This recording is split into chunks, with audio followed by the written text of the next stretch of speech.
accurate.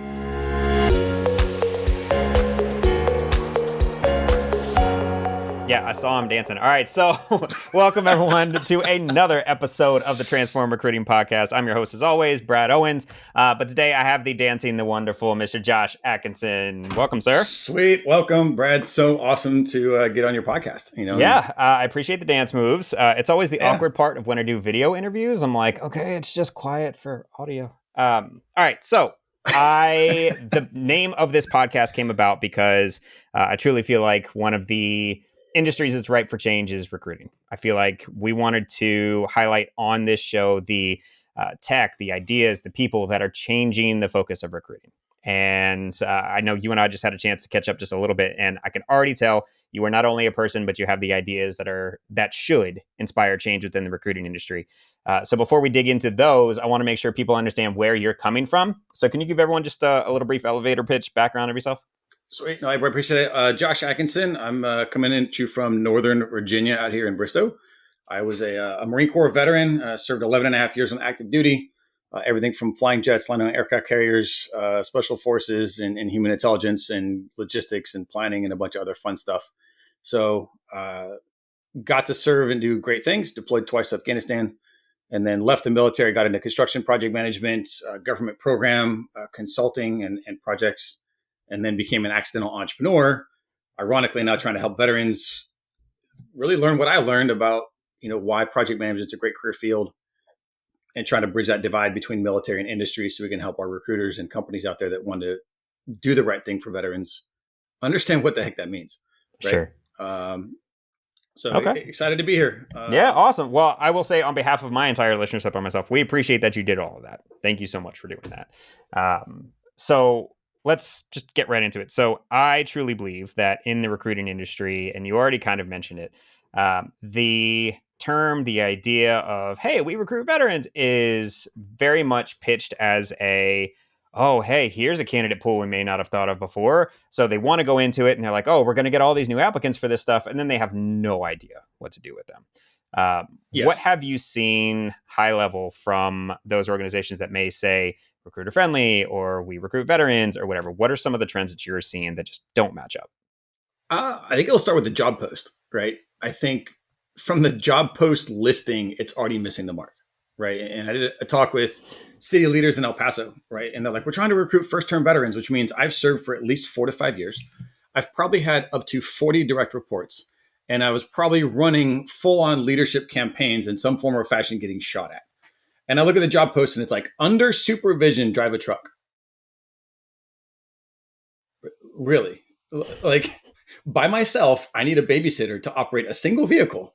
And you want me to apply to that with enthusiasm and passion. Sorry, no thanks. I don't even want to apply.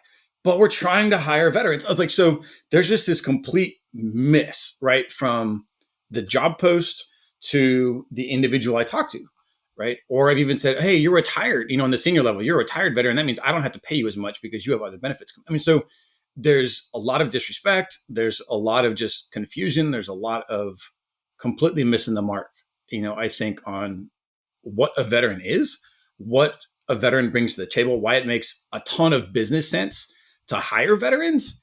But again, when you have that conversation, right, the dating matchmaker conversation between a recruiter and a single, right, trying to marry them to a job, and you're like, you don't even know what the heck I have or what I am, and you're not pairing me well, right? And I've used a term that recruiters like forward observers, right? In the military, a forward observer is given a targeting profile. And if they see something that matches that target, you pull the trigger. Hey, boss, I just saw exactly what you wanted. Fire, right? The enemies come into the crosshairs, pull the trigger. And recruiters, to me, are kind of the same thing. They're looking at targeted requirements given to them by a hiring manager to find something that looks like this. And yet what they're looking for, a veteran may or may not ever have, right? And they may have a lot more. So there's a language miss. There's just so much of again, not for lack of want or care or desire. It's a complete miss. Like two ships passing in the night, right? Like just completely missing each other. And then both are frustrated, or the veteran gets hired and they start the job and then they're like, this isn't what I really wanted, right? Mm-hmm. So there's a gap on the veteran side, not knowing who they are and what they really want. There's a gap, I think, on the recruiter side that has no idea the true talent that they have in front of them. So they can't even help them find the right seat on the bus. Yeah, there's a disconnect in um, expectations versus reality on both sides. Both Correct. sides completely. Correct. Uh, Completely. so we obviously need to do better. We need to have better programs in place, better support in place, better job descriptions, expectations, whatever. We can dream up this gigantic future of here's what it should be, here's what we should be doing, here's all this most awesome stuff. If I think about the recruiting industry and the firms that I've run and everything, it's typically those 1, 2, 3 year people out of college. They just kind of fell into this job. They thought, oh, this seems kind of cool. They have no idea what they're doing. What would be like the first thing that you would do to help these newbies to really know that when they're going out saying that they are veteran friendly, what are some of the things that they need to keep in mind? Like, what is just the quick hits that you would want them to know? Uh, so three main things you have to understand. One, know what the branches of the military service are, right? Flat out, right? Know the difference between the Navy, the Marine Corps, the Army, the Space Force, the Coast Guard, and the Air Force, right? Like just understand that there's different branches and each branch has its own microculture that comes with it. Two, understand the difference between officer, enlisted, and warrant officer, right? Go search it, right? Because every member of the military is going to fall into one of those three descriptors. And all three of those descriptors come with certain understandings, right? Enlisted don't require a college degree, although many have up to master's and doctorates, right? Warrant officers are kind of an in between. Many of them are subject matter experts, right? They are the people you rely on in that field to have all the answers to the test, right? They're advisors, they're consultants, right? They're great at what they do. And sometimes they're brutally honest to a fault, right? So understand that that's what you get. On the officer side, every single person is a college graduate and they all have clearances, right? I mean, so you can just take that as a general understanding that says, look, the people in front of me come with at least this, right? In simple words, you have blue collar, white collar, and then light blue. I guess if you want to call the warrant officer kind of the in between.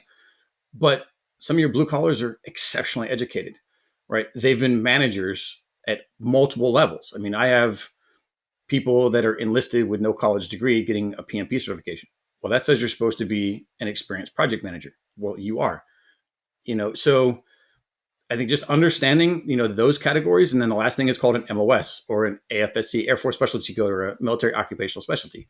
Every person in the military is given a job title, but that job title is only about 25 to 30% of what you do, right? Because even if I'm a truck driver or a mechanic, great, I drive trucks, but I'm also then possibly what's called a squad leader, which means I have 12, 20, 40 direct reports that work under me. And as a part of that responsibility, I'm making sure everyone's physically fit, everyone's going to school, everyone's room is clean, everyone's taking care of their families, right? Their last will and testament are done. Like my responsibility as that expert in mechanics goes way beyond just doing that job. And I think that's part of the bigger miss, is that you're not just the job title, you are so much more. And the need to have a conversation. What did you do? Let me fully understand the responsibility you had, the level of responsibility you had, so I can have a better conversation about, is this a right fit for you? I think I would start there for anyone looking to hire veterans. Have a respectful conversation about what a veteran is. Yeah, and I agree. I think that the problem that we all face in our unconscious bias of just truly trying to put things in categories. It makes sense why we ended up here from an evolutionary perspective of, okay, I have to really quick understand, is this thing a cheetah or is this thing a possum? Like I really have to understand really fast. Yep. So it makes sense that as we progress, we all want to be able to make quick decisions. We all get graded on our decision making and our quick decision making in whether it's in the field or if it's at some corporate event. We all get measured on our quick decision skills. So it makes sense that everyone would want to lean into just a category, just to be able to lump things really quickly into categories and say boom, boom, boom, boom, boom, I'm ready to go. Like we all do it. We do the man, woman, we do on race, we do on sex, we do on whatever. We all just like these easy categories to be able to lump people in. And recruiters who are brand new to the field, who are really just trying to prove themselves really fast, they want to be able to quickly identify and quickly just say, all right, category here, interview, push. Because they get graded on how quickly they're doing these things. It's just absurd. Yep. So yeah, there might be some metric change that we need to do to align with those types of goals of truly trying to be friendly to this type of demographic. Um, but yeah, I agree with you that it just have a conversation, people. Slow down. Have Yeah, the respect to be able to actually answer the questions that these people are going to have, to give them the information they're going to want to need to, they're going to need to be interested in your specific job. Like they correct. don't And I think know. it's just that there's a language difference. There's a huge language difference, right? How so? And um, one, military acronyms, right? What we call a job may not directly align to what the industry title is for that job, if there even is a standard, True. right? Even in the military, the fact that if I say I'm a logistician and I do logistics, every single person in the Marine Corps has been through the exact same school. So if you're a logistics officer, you've all been through the exact same school at the exact same location and know exactly what that job description is, no matter where you do it. But if I go to industry and say, oh, I'm a logistics professional, okay, are you like robotics and Amazon fulfillment centers? Are you like, there is no standard. So we come out of the military thinking that every job title, if I say project manager, one near and dear to my heart, right? They're supposed to all be the same, and they look, taste, tell, feel, the pay, like it's all standardized. And the reality is that it's not. And the job title is really the bait you're using to get somebody to apply to a job because they think that's what it's supposed to look like. So we create advertising, right? A job title is a hot or not profile, right? To get somebody to say, oh, I think that's attractive. I want to go learn more. But there's no book standardization. So from a veteran's perspective, they're always standardized. From your perspective, recruiter perspective, they understand what that job is, but you have to first define your terms. What am I going to do in that job? And from an experience standpoint, a veteran isn't going to have the traditional pedigree that you're going to look for because I haven't worked in your world. I've worked in a different world and the terms don't align, right? Right. Even project terms, we call it a PONM, plan of actions and milestones. Okay, that means nothing to a civilian. We use work breakdown structures in the civilian world. Same thing, completely different term. So I've had veterans with 30 years in saying, I don't think I meet the 3 years of experience for project management. It's like you have 30 years of experience doing project management. Why? Just because I don't speak the same language, right? It's a terms problem. I mean, so yeah, it's probably like This, to start. so people who listen to this podcast for a while will know my bugaboo around applicant tracking systems and how they filter only on keywords. I absolutely hate that because every single person you're describing right now, even if they're a 100% fit for this job, will get filtered out and get the Dear John letter immediately. Yeah, and this, we talked about dating, right? And I use this. I was a requirements developer for the military as a consultant for 5 years, right? And part of the difficulty, and I coach this to transitioning veterans as well, is that a job title is a solution, right? The hard skills are a solution, but what is the actual requirement, right? I'm looking for someone who's articulate, disciplined, does what I need him to do without being asked, shows up on time, isn't going to embarrass me, and solves a problem. Okay, but what I'm asking for is a doctorate degree with 9 certifications and all this stuff. So we make an assumption that somebody with these attributes or these solutions is going to actually meet what I want to have without saying what I really want to have. And using a dating analogy, that's like, from a guy, hey, I'm looking for a 5'5" blonde with a specific cup size. And that's supposed to equal relational fulfillment, right? Like that's going to make a great relationship. Yeah. No, I want someone who's funny and articulate and, has the same belief system that I do and the same morals. But I'm not listing that on a job description. I'm giving hard things, not soft things. And jobs are about relationships, right? So back to hot or not, I'm only giving you the outside view of physical characteristics. I'm not giving you the hard underscore view of what this relationship really qualifies for. And that's where I think veterans make such great employees is they come with like soft skills in spades, right? Conflict resolution, adaptability, creativity, right? Like out of the box thinking. But job descriptions aren't asking for that. ATS systems aren't filtering for maturity. They're not filtering for personality type. They're not filtering for strengths. They're filtering for these hard skills. And in that case, like veterans are lacking, right? They're not, and they may even try, but again, the school I went to didn't call it what the school you went to called it. So I don't use the right words. I don't have the right pedigree, which is why I think a conversation is so important because when you have that conversation, it's like, man, you're the perfect hire. Okay, great. But I'm never going to get flagged on an ATS system. Mm-hmm. So you might actually get a lot of enjoyment out of this. So there's if you haven't already done one, you need to be on stage at one of these. They're called Disrupt HR events. Oh, I'd love it. You need to look for one All because right. I did a presentation called Soft Skills Suck. And it was this exact conversation of they suck because you can't quantify them. How the hell am I supposed to put that in a job description and tell my recruiters to look for these things? Because it's so hard to do. And the pushback is always, well, have a conversation with them and truly understand. And then all the hiring managers go, yeah, but that takes too much time and all this. And my whole thesis to this thing was suck it up, buttercup. Like, it's going to take longer to hire. Have a freaking conversation. It may take longer, but I work in sales, right? Talk about sales funnels. The biggest thing is I want all this stuff into the top of the funnel so that by the time I get to the bottom, I have somebody that's a qualified lead. Mm-hmm. Okay, great. You're, as a recruiter, dealing in relational matchmaking, right? Plain and simple. You are taking someone who's in search of an attractive single to pair up with another attractive single, right? The hiring manager needs someone to join their relationship team, and you're looking for someone who's a good relational fit. Sometimes they're more technical, sometimes they're more soft. But it's a relationship thing. Well, relationships aren't described on paper, but knowing your personality, right? Like Myers-Briggs, DISC profiles, StrengthsFinder profiles through discover your why.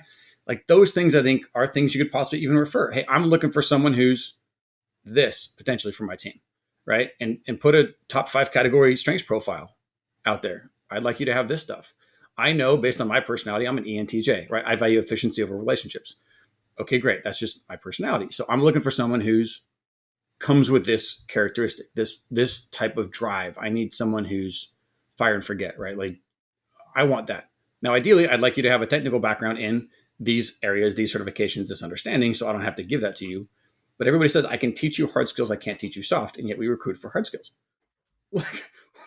People on video, people just on audio can't see this, but I almost jumped out of my chair. Yes, totally agree.